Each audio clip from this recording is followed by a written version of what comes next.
Transformer के अंदर losses बहुत इंपॉर्टेंट होते हैं। लॉसेस से बहुत सारे क्वेश्चन बनते हैं, डायरेक्ट वन लाइनर क्वेश्चन भी बनते हैं आपके एग्जाम में, और इसके यहाँ पे आपके न्यूमेरिकल भी बनते हैं। तो लॉसेस आपके दो प्रकार के होते हैं ट्रांसफॉर्मर के अंदर, ठीक है, ये आपको पता ही होगा, एक कोर लॉस होते हैं, एक आपका कॉपर लॉस होते हैं। और आपको ये भी पता होगा इसके अंदर इनके नाम के दूसरे भी नाम होते हैं। कॉपर लॉस को आपको बोलते हो वेरिएबल लॉस। क्या बोलते हो आप? Variable loss. ये आपके वेरिएबल करते हैं, इसका नाम से ही पता चला है वेरी करता है। और कोर लॉस को क्या बोलते हैं? आपके कांस्टेंट लॉस बोलते हैं, ये आपके कांस्टेंट रहता है। और ये आपको और भी मैं आपको इसके बारे में बता दूं, कोर लॉस आपका लोड पे बिल्कुल भी डिपेंड नहीं करता है। यहां से ये क्वेश्चन बहुत बार बहुत सारे एग्जाम पे पूछा गया है, आपका कांस्टेंट लोड डिपेंडेंट और लोड यस और नॉट, मतलब नो और नॉट, मतलब किसी भी टाइप से क्वेश्चन पूछ सकता है। तो आपका याद रहना चाहिए, आपका कोर लॉस आपका बिल्कुल भी डिपेंड नहीं करता है आपके लोड पे, लोड करंट पे। आइए बोल लो आप, लोड करंट बोल लो या लोड बोल लो, इस पे बिल्कुल भी डिपेंड नहीं करता। और कॉपर लॉस आपका काय पे डिपेंड करता है? आपका लोड पे करता है और लोड करंट पे करता है। ये आपका पहली बात हो गई, ठीक है। दूसरी और आपको इसमें ये भी जान सकते हो कि it is a constant loss, जो कि मैंने आपको बता दिया, it is a variable loss, ठीक है, caused by alternating magnetic flux in a core. और ये यहां पर क्या है, कांस्टेंट लॉस आपका क्या होता है,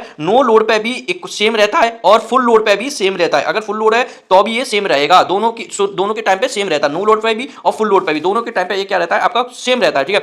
cost due to a binding resistance. और एक कॉपर लॉस की वजह से होता है आपका, ये बाइंडिंग की रेजिस्टेंस के अंदर होता है। बहुत सारी तार ही तार लपेटे जाते हैं, आपको पता ही है बाइंडिंग के अंदर, तो उनका कुछ रेजिस्टेंस होता है, उनका भी खुद का रेजिस्टेंस होता है, और उस रेजिस्टेंस की वजह से हीट जनरेट होती है। तो उन्हीं हीट जनरेट होती है, तो उसी हीट को अपन क्या बोलते हैं, ये कॉपर लॉसेस बोलते हैं। कॉपर लॉसेस की वजह से ही ट्रांसफार्मर के अंदर हीट जनरेट होती है और ऑयल भी उसका गर्म हो जाता है, ठीक है। ये भी बात आपको पता होगी। कोर लॉसेस का फॉर्मूला क्या होता है? कोर लॉस का फॉर्मूला नहीं है एक्चुअल में, कोर लॉस दो लॉसों से मिलकर बनता है, एक एडी करंट है, एक हिस्टेरिस लॉस है। ये आपको पता ही होगा, एडी करंट और हिस्टेरिस लॉस, ठीक है। एडी करंट को कम करने के लिए किस चीज का यूज करते हैं हम, ये आपको मेरे को कमेंट करना है। और कॉपर लॉस से आपका क्या होता है, बाइंडिंग फर्स्ट और बाइंडिंग सेकंड के दोनों के रेजिस्टेंस की वजह से ये आपका होता है, ठीक है।